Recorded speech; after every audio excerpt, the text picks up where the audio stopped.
Bonjour à tous. Lorsqu'on veut mettre en place sur ce qui sont par exemple des assemblages, par exemple des lamelles, des dominos, des tourillons ou des excentriques, je vais prendre une lamelle de 10. J'indique d'abord la face et ensuite je me balade le long de l'arête et si je veux une cote précise, par exemple 90, je suis obligé de taper la cote et si je veux faire étoile 2 pour répéter derrière, je fais étoile 2. En sortant du plugin et en visualisation transparence, je vois bien que mes lamelles ont été mises en place. Il faut donc taper la cote, ce qui est un petit peu embêtant, d'autant que dans la plupart des machines, il y a des pions de positionnement qui permettent de s'affranchir de cette mesure. C'est ce qu'on a fait avec le plugin assemblage, avec la notion de verrouillage. J'ai annulé la pose des lamelles, je verrouille donc, j'appuie sur RA25 et je vais faire un clic droit souris. Et là, j'ai la possibilité de verrouiller, par exemple, mes lamelles ou mes excentriques ici. Je vais les verrouiller à 100, donc ils seront automatiquement posés à 100 mm. Peu importe l'endroit sur lequel je me situe, je vais me positionner à 100 de l'arête d'un côté et je vais de l'autre côté, je vais me positionner à 100. Clic droit souris, verrouillage.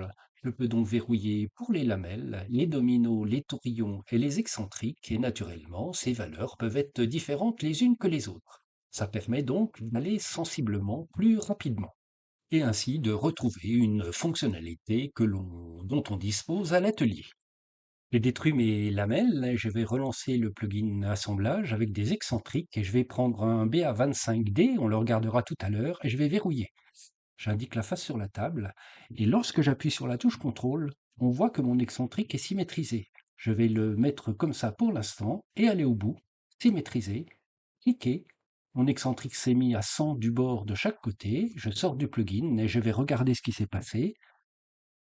J'édite mon caisson, M pour déplacer le montant, et on voit que les excentriques et les tourillons se sont mis en place, et de l'autre côté, ils se sont bien mis en place et symétrisés également.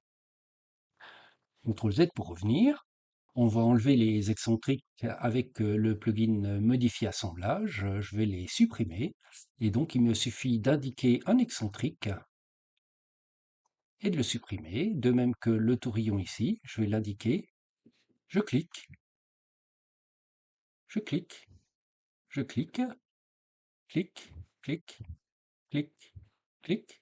Et comme ils sont les mêmes en bas, j'ai enlevé tous mes dispositifs d'assemblage.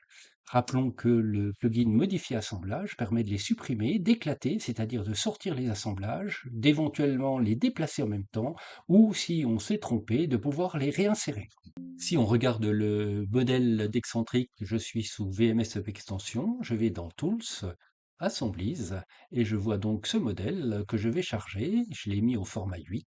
Il comporte donc deux choses, le percement de l'excentrique avec l'excentrique lui-même, et ainsi que le tourillon, plus le percement du tourillon. Si je regarde à présent le goujon correspondant, j'ai bien la partie goujon avec son percement et la partie percement pour la partie tourillon. Donc c'est relativement simple à modéliser.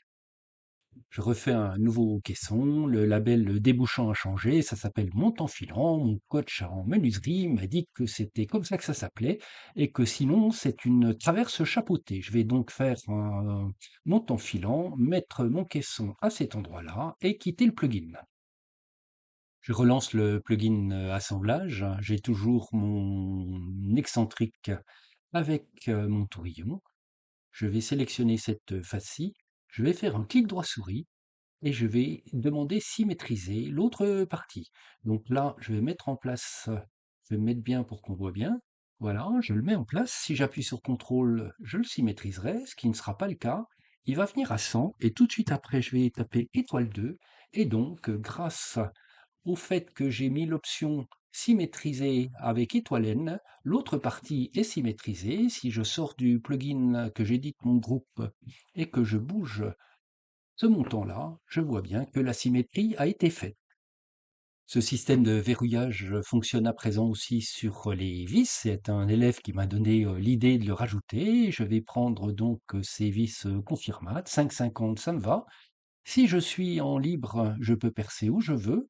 Si je ne suis pas en libre, je vais percer ici à 12 millimètres. Donc, je vais plutôt me mettre à 9 millimètres. Voici, je vais me mettre à 9 millimètres. Et là, je vais pouvoir percer le long de l'arête. Et si je verrouille, je vais verrouiller. Je verrouille. Je vais faire un clic droit souris et définir le verrouillage. Je vais mettre le verrouillage à 90. OK. Je vais donc me mettre pile à 90 ici, pile à 90 de l'autre côté. Et si j'appuie la flèche du bas, je vais pouvoir mettre une inférence, par exemple ici, et je vais mettre mon autre vis juste au milieu. C'est également bien sûr le cas pour l'autre montant qui est identique au précédent. Il a été juste symétrisé. Voici pour les améliorations qui vont venir avec la version 3.7, donc sur assemblage à vis et sur l'extension assemblage. D'ici là, bonne utilisation des extensions VMSE et à très bientôt.